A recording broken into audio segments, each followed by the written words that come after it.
നമസ്കാരം. സൗദി അരാംകോയുടെ ജിസാൻ റിഫൈനറിക്ക് നേരെ ഹൂതികൾ ഡ്രോൺ ആക്രമണം നടത്തിയിട്ടുണ്ട്.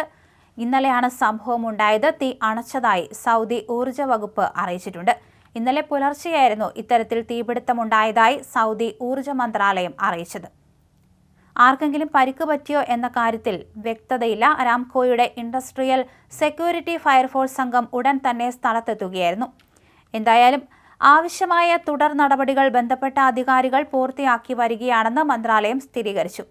സൗദി അറേബ്യയുടെ കിഴക്കൻ തീരപ്രദേശത്തുള്ള ജുബൈൽ വ്യാവസായിക നഗരത്തിലെ ഗ്ലാസ് പ്ലാന്റിലും സ്ഫോടനങ്ങളും തീപിടുത്തങ്ങളും ഉണ്ടായതായി റിപ്പോർട്ടുകളുണ്ട്.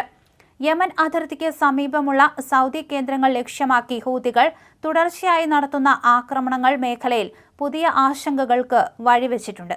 എന്തായാലും ഇതിലൊക്കെ ആർക്കെങ്കിലും പരിക്ക് പറ്റിയോ എന്ന കാര്യത്തിലടക്കം കൂടുതൽ വിവരങ്ങൾ ലഭ്യമാകേണ്ടിയിരിക്കുന്നു.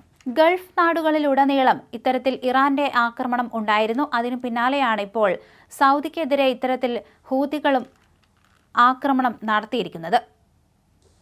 അതേസമയം വലിയ രീതിയിലുള്ള വ്യാജ വാർത്തകളും ഇത്തരത്തിൽ പുറത്തു വരുന്നുണ്ട് എന്ന് സൗദി അധികൃതർ അറിയിച്ചിരുന്നു. ഇതിലൊന്നും വിശ്വസിക്കരുത് എന്നും അവർ പറഞ്ഞിട്ടുണ്ട്.